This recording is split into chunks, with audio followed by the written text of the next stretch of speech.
بسم الله الرحمن الرحيم. الحمد لله رب العالمين، وصلى الله وسلم وبارك على سيدنا وحبيبنا محمد وعلى آله وصحبه أجمعين. السلام عليكم ورحمة الله وبركاته. خۆشەویستانم ئازیزانم، خۆشحاڵم ئەو جارەس بە خزمەت ئێوەی ئازیز و خۆشەویست گەیشتمەوە.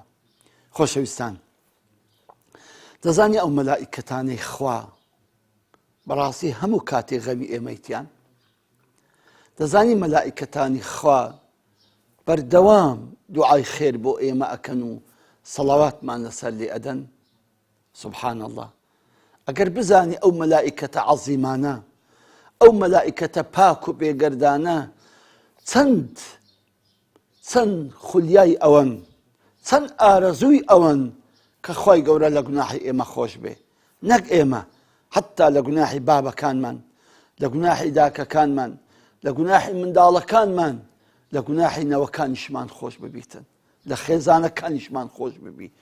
نەک ئەوە دوعا ئەکەن کە خوای گەورە ئێمە لە بەڵاو و ناخۆشی و محنەت و ئازاریش دوور بێخیتەوە. سبحان الله. قەت ڕۆژێک فکرت کردیتەوە مەلائیکەتی خوا ئەوها پەرۆش بێ لە بۆ ئێمە؟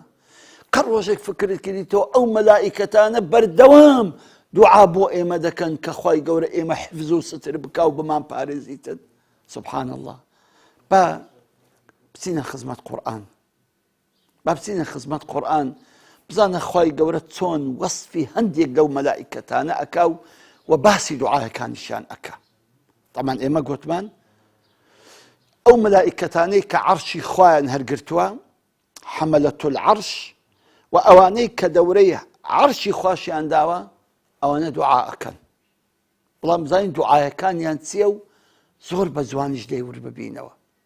خوای رب العالمین ئەفەرمی: أعوذ بالله من الشيطان الرجيم الذين يحملون العرش ومن حوله يسبحون بحمد ربهم ويؤمنون به.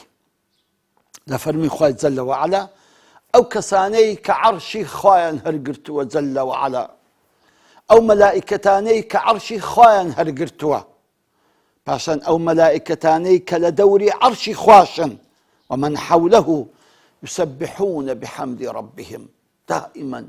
دائما و بەردەوام تەسبیحاتی زاتی پاکی ئەڵڵا دەکەن، تەحمیدات و تەمجیدات و تعظیماتی خوای گەورە دەکەن جل وعلا.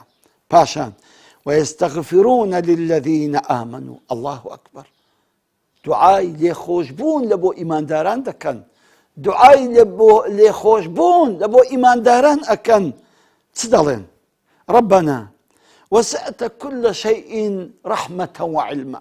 خوایە تۆ هەر هەموو ئەو کەون و کائیناتت پڕ کردووە لە چی؟ لە ڕەحمەت و لە عیلم و زانستی خۆت. ئەو هەموو کەون و کائیناتە بە عیلم دروست کراوە، هیچ شتێک نییە بە بێ عیلم دروست بکرێتن، و بە ڕەحمەتیش دروست کراوە، هیچ شتێک نییە بە بێ ڕەحمەت دروست بکرێتن. سبحان الله. ربنا وسعت كل شيء، هەرچی کەون و کائیناتە، هەرچی مەلەکوتی تووە خوایە، وسعت كل شيء رحمة وعلما، هەموو پڕ ڕەحمەت و پڕ عیلم کردووە. ئەوجا فاغفر للذين تابوا واتبعوا سبيلك. الله أكبر. خوایە خۆش ببە، خوایە خۆش ببە لەو کەسانەی کە تۆبە ئەکەن و ڕێی ڕاست ئەگرن. مژدە لە بۆ ئەو کەسانەی کە لەو مانگەدا تۆبە ئەکەن و ڕێی ڕاست ئەگرن، کە بزانە مەلائیکەتی ئەوانەی عەرشی خۆیان هەرگرتووە، ئەو مەلائیکەتانەی کە دەورە ئەدەن لە عەرشی خوای گەورە، دوعات بۆ ئەکەن، دوعات بۆ ئەکەن خوایە لەو کەسە خۆش بە. فاغفر للذين تابوا واتبعوا سبيلك. خوایە خۆش بە لەو کەسانی کە تۆبە ئەکەن و وەڕێی ڕاست ئەگرن. هەر ئەوەندە نا، وقهم العذاب، عذاب الجحيم.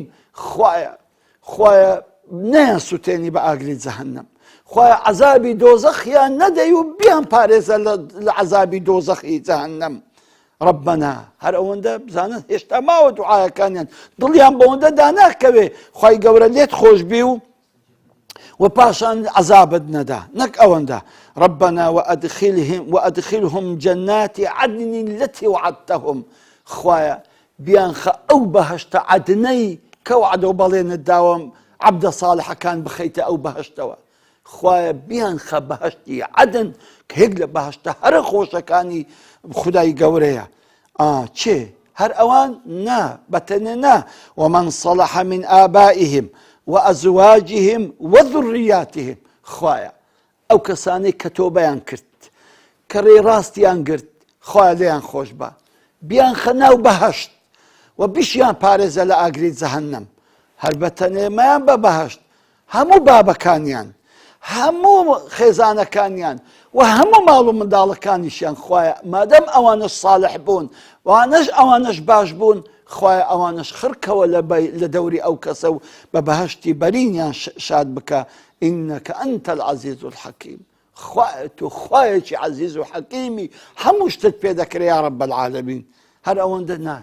دعاء كماو سبحان الله هشتا ماوا وقهم السيئات خوايا بيان بارزة لخرابي خوايا حفظيام كالخرابي لهمو سيئيك لهمو خرابك لهمو دسيشي خراب لساويشي خراب لكسيشي خراب لإيشيشي خراب لريشي خراب لهمو شتيشي خراب بيان بارزة يا ربي وقهم السيئات ومن تقي السيئات يومئذ فقد رحمته هر کسی کتو بی پارێزی لە خراپە بی پارێزی لە ڕێی خراپە لە کاری خراپە لە قسەی خراپە بەڕاستی تۆ ڕەحمی پێ ئەکەی بەڕاستی ئەوێ ڕۆژێت تۆ ڕەحمی پێ ئەکەی ئەوانەی کە بە خۆت دەیان پارێزی وذلك هو الفوز العظيم بەڕاستی ئەمە بردنەوەی تەواوە ئەمە بردنەوەی گەورەیە ئەوە بردنەوەی جیهانیە ئازیزانم ئەوە بردنەوەیەکی جیهانیە بۆ خۆت لەم جیهانەدا بە خۆت و باب و دایکت و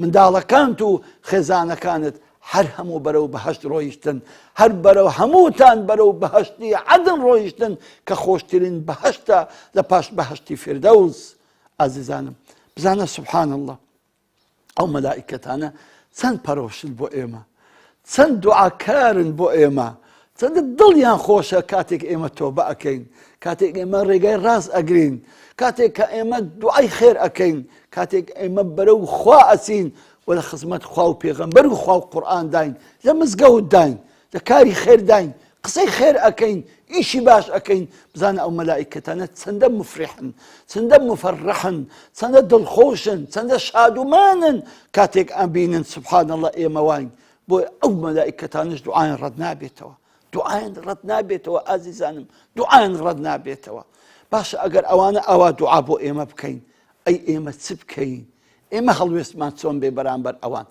ئەوە هەڵوێستیتیان ئەوە مەردایەتیتیان ئەوە دڵی ڕەحیمیتیان ئەوە سۆز و عەتف و حەنانیتیان بەرامبەر ئێمە ئەی ئێمەش دەبێت دووشت بکەین یەکەمی شت قەت خۆت ڕوود نەکەیتەوە چکە ئەو مەلائیکەتانە ئەتبینن بەڕووتی بۆیە پێغەمبەری خوا عەلەیهی سەڵات وسەلام دەفەرمی ئیاکم وەتەعەڕی فإن معكم لا يفارقكم أفرمي خوتان رود مكنوا رود قد قوري كما خلقكم الله أو ها مكن لبر أوي ملائكتانك هن بردوام لقلطانا إلا لوقتي دس شوي ودس تواليتي اللي تاندور دكونو أنا بردوام لقلطانا دي كوات عزيزانم باقي مش براستي خمان ببارزين لو صفة خرابي لو صفة خرابي خمان ببارزين باشانيش شەرمیان لێ بکەین بەڕاستی شەرمیان لێ بکەین کاتێک کە دەتەوێت گوناح بکەین شەرم بکە مەلائیکەتەکان دەتبینن کاتێک کە دەتەوێت کارێکی خراپ بکەی شەرم بکە ئەو مەلائیکەتانەی وا خەریکن دوعات بۆ ئەکەن ئەتبینن تەمەشات ئەکەن ومەکە دوعات بۆ نەکەن ومەکە کە ئەو دوعا و ئەو ڕەحمەت و بەرەکەتەی وانە بەسەرتدا نەڕژێتن ومەکە ئەو هەموو نزا و پارانەوەی وانە کە خوا لێیان قبوڵ دەکە شمول و بەشی تۆ نەکاتن ئەو هەموو ڕەحمەتە ئەو هەموو خەڵاتە ئەو هەموو نیعمەتە ومەکە بەشی تۆ نەکە ئازیزانی من بەڕاستی دووەم خاڵ ئەوەی کە شەرمیان لێ ئەبکەین کاتێک کە ئینسان شەرمی کرد لە مەلائیکەت حەیای کرد لە مەلائیکەت بەڕاستی گوناح ناکات بەڕاستی خۆ ئەپارێزیتن کاتێک کە ئەو مەلائیکەتانە خەریکی دوعان لە بۆ تو کە ئەو مەلائیکەتانە خەریکە نزا و پارانەوە ئەکەن کە خوا تو لە تو خۆش بی و عەفوت بکە و تو کەس و کارت بباتە بەهەشت و حفزت بکە لە خراپە لە کاری خراپە لە ئینسانی خراپەکار بتپارێزیتن تۆش ئەچی خراپە ئەەکەی تۆز ئەچی گوناح ئەەکەی تۆز ئەچی ئەو هەموو دوعا و ڕەحمەت و بەرەکەتەی لە قیسە خۆت دەدەی. سبحان الله. حارثی محاسبی یەکێکە لە پیاو ساڵحەکان زۆر قسەی خۆشی هەیە، بەخۆی دەگوت بە نەفسی خۆی دەگوت ئوفین لەک ئۆی ما ئەعظەمە جەهلوک، ئۆف لە بە تۆ نەفسی من، ئۆف لە بە تۆ نەفسی من، چەندە جاهیل و نەفامی، چەندە جاهیل و نەفامی. لەبەر چی؟ دەیگوت لا أنت من الملائكة تستحي ولا من نظر الجبار تبالي. دەفەرمی چ لێ بکەم ئەی نەفس، ئەی هەوار نەفس، چ لێ بکەم؟ نەشەرم ئەەکەی لە مەلائکەتانی لەگەڵتن، نەترس و حەیاش دەکەی لە کە جەبار ئەڵڵایە تەمەشات دەکاتن. سبحان الله. بۆیە دەیانگوت قەت تەمەشای ئەوەی مەکە کە گوناحەکەت بچووکە، لەبەر ئەوەی تەمەشات دەکات جەبارە، ئەوەی کە بێ ئەمری دەکەی ئەڵڵایە با گوناحەکەش بچووک بێتن. ابن عباس ڕەزا و ڕەحمەتی خوای لێبی زۆر قسەیەکی جوان دەکات. دەفەرمی ئەی ئەو کەسەی کە دەچی گوناح دەکەی، کاتێک کە گوناحەکە دەکەی و ترست نەبوو لە خوای لە گوناحەکەت گەورەترە، کاتێک کە دڵخۆشی کە گوناحەکەت بەدەست کەت لە گوناحەکەت گەورەترە، کاتێک کە پێ ئەکەنی نازانی چشت بەسەر دێ پاش گوناحەکەت لە گوناحەکەت گەورەترە، کاتێک کە گوناح ئەەکەی و شەرم لە مەلائیکەتەکان ناکەی کە تەمەشات دەکەن لە گوناحەکەت گەورەترە، کاتێک گوناح دەکەی و پەنجەرەکان و دەرکەکان مەحکەم پێوە دەدەی لۆی کەس نەدبینێ لە گوناحەکەت گەورەترە، کاتێک کەوا شەرم لە خوا ناکەی، کاتێک کەوا دڵ تۆن دەبی کە گوناحەکەت بەدەست نەکەت، غەمگین دەبی کە گوناحەکەت لۆ ڕێک نەکەت لە گوناحەکەت گەورەترە، کاتێک قەهر و غەم ئەخۆی کە ئەو گوناحەت لە دەست و کاتێک ئەسەف دەخۆی کە ئەو گوناحەت لە دەست و لە گوناحەکەت گەورەترە. سبحان الله. ئازیزانم، بەڕاستی شەرم نەکردن لەو مەلائیکەتانی کە تەمەشامان ئەکەن لە کاتی گوناح لە گوناحەکە گەورەترە. جا هیوادارم ئینشاءالله بە ئەو مەلائیکەتانە لە خۆمان تووڕە نەکەین، بە ئەو خەڵاتی خوای گەورە گیانی لە خۆمان یعنی لە دەستمان نەچی بە فیڕۆ نەدەین و ئەو دوعا و نزا و پارانەوە کە بەڕاستی دوعا و نزا و پارانەوەی زۆر عەزیمن با ئێمەش بگرتەوە، با ئێمەش تۆبە بکەین، با ئێمەش ڕێگای ڕاست بگرین، با ئێمەش وعد و بەڵێن بدەینە خوا لەو ڕەمەزانە ئیتر واز لە هەموو گوناحێک بینین، بەڕاستی هەر بەو تۆبەوە بژین، هەر بەو تۆبەوەش بە خزمەت خوای بگەین، لەبەرەوە کە تۆبەت کرد کە ڕێگای ڕاستت گرت مەلائیکەتی خوش ئەو دوعایانە ئەو ڕەحمەتانە ئەو بەرەکەتانت بە سەدا ئەبارێنی بۆی زیاتر و زیاتر تۆ بەردەوام بی و ثابت بی لەسەر ئەو خێر و خۆشی و ئەو ناز و نعمەت و ئەو ڕێگەی بەهەشتە ئینشاء الله. تاکو دیدار بەخوای گەورەتان ئەسپێرم.